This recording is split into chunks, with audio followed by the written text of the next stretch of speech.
अस्सलाम वालेकुम, मैं हूं शाहिद हुसैन और इस वक्त मैं गुल प्लाजा के बाहर मौजूद हूं और गुल प्लाजा में इस वक्त क्या चल रहा है वो आपके सामने रखेंगे और कौन कौन सी मार्केटें बंद हैं अतराफ में वो भी आपके सामने रखेंगे। तो आपको दिखाते हैं सबसे गुल प्लाजा का बैरूनी मंजर जो कि अकवी साइड वाला जो पीछे वाली साइड थी उसका है। उसके बराबर में ये गुल तिजारा है जो आज भी 11वें रोज़ भी ये मार्केट मुकम्मल तौर पर सील है। और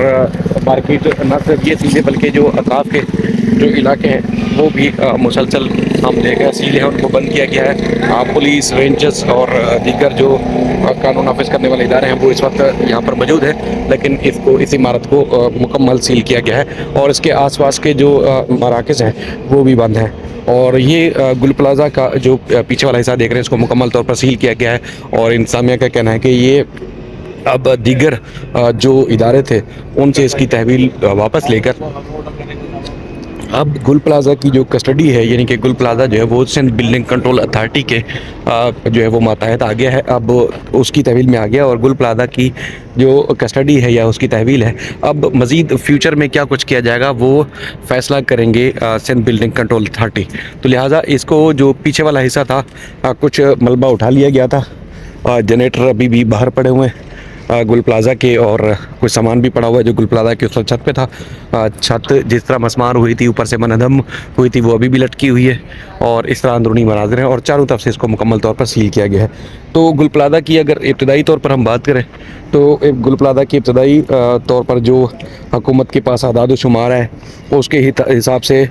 कई अफराद की अब तक जो शनाख्त नहीं हो सकी है। उसमें बताया गया है कि 79 यानी कि 79 अफराद जो है लापता थे। मजमूई तौर पर 74 की लाशें मिल चुकी हैं और साने में 5 अफराद का कुछ पता नहीं चल सका। मजमूई तौर पर 24 अफराद की शनाख्त जो है की जा सकी और 17 अफराद का जो है वो DNA टेस्ट की मदद से उनकी शनाख्त हो सकी है।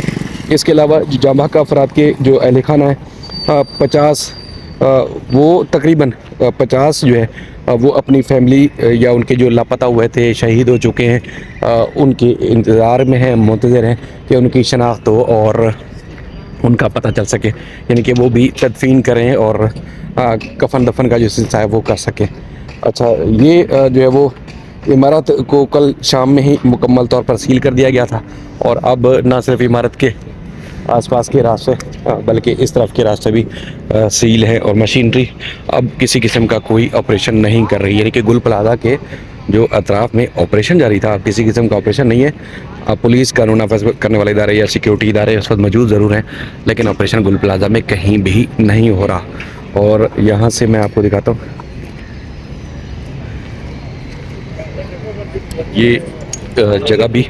मुकम्मल सील है, बंद है। सिर्फ पुलिस वाले या दीगर जो यहाँ पर ड्यूटीज़ पर मौजूद है उनको जाने की इजाज़त है। मशीनरी पीछे हटा ली गई है, मशीनरी किसी किस्म का कोई काम नहीं कर रही और ना ही कहीं मलबा उठाने का काम जारी है और ना ही सर्च ऑपरेशन का कहीं काम जारी है। मुकम्मल तौर पर काम को रोक लिया गया है और ये जो हैवी मशीनरी इतने दिन से काम कर रही थी, तकरीबन 11 दिन से, वो भी खामोश बैठे हुए हैं। KMC के एहलकार भी हैं, इसके अलावा पीछे जितने भी एहलकार हैं मुख्तलिफ इदारों के वो यहाँ पर जो है वो मौजूद बैठे हुए हैं। तो ये सूरत हाल है। काशन भी क्यों इदारे क्यों कहते हैं कि अब हमने काम क्यों रोक दिया है? जी बिल्कुल, देखें, पंजाब से और वफाक की जानिब से एक फॉरेंसिक टीम अंदर आई हुई है जो 3 रोज़ से इस इमारत का सर्वे कर रही है। हुकाम ये दावा कर रहे हैं कि सर्वे के दौरान किसी भी नाखुशगवार वाक़या ना रिपोर्ट हो, इस वजह से इन्होंने ऑपरेशन रोका हुआ है और 3 दिन से ये ऑपरेशन मुतासिर हुआ था, मलबा नहीं उठाया जा रहा था यहाँ का। आज हम देख रहे हैं KMC के अमले की जानिब से इसको मुकम्मल तौर पर सील करके कंट्रोल SBCA के हवाले कर दिया गया। अब अंदर क्या मामला चल रहे हैं अभी इस हवाले से हुकाम कुछ भी नहीं बता रहे, लेकिन डिप्टी कमिश्नर साउथ ने ऑफ कैमरा बताया है कि आज 20 अफराद को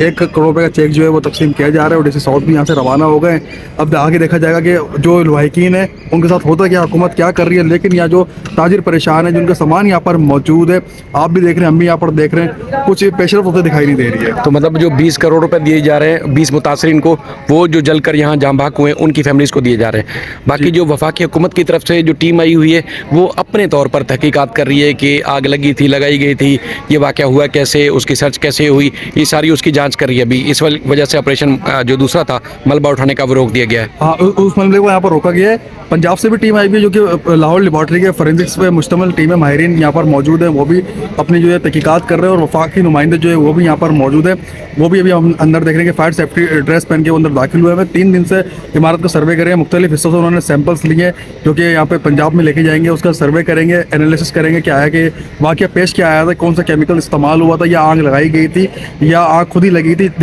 लेकिन दूसरी जानिब जो ताजिर दावा कर रहे थे कि ताले नहीं लगे हुए थे, जब कल तहकीकाती टीम अंदर बेसमेंट में दाखिल हुई हैं, उन्होंने अपनी फुटेजेस बनाई हैं और उन फुटेजेस से आला हुकाम को भी आगाह कर दिया है। तो उसमें यह देखा गया है कि इमारत के दाखिली और खारजी रास्तों पर ताले लगे हुए थे, जो कि यहाँ के सदर तनवीर पास्ता उनकी जानिब से मुतादिद बार दावा किया गया था कि अंदर ताले मौजूद नहीं थे। जब वो फुटेजेस मंजर आम पे आई तो उनका दावा जो है वो भी गलत साबित हुआ है। चलें, आपका बेहद शुक्रिया काशान भाई, क्योंकि सूरत हाल ये है कि तहकीकात अभी भी जारी है और फिल वक्त जो ऑपरेशन था वो रोक दिया गया है, और जो पंजाब से और उसके बाद वफाकी हुकूमत की तरफ से फॉरेंसिक टीम आई हुई है वो अंदर जो एक मुआयना है वो कर रही है, और यहाँ से जो उन्होंने एविडेंस कलेक्ट करने हैं वो एविडेंस कलेक्ट कर रहे हैं। उसके बाद फिर देखा जाएगा कि आग लगी थी या लगाई थी। लेकिन ये चारों तरफ से इसी तरह इस इमारत को जो सील कर दिया गया है, उसके अतराफ़ की इमारतें और बिल्डिंग जो है जो मुख्तलिफ शॉपिंग मॉल्स हैं या रिहायशी इलाके हैं वो अभी भी आज भी सील हैं।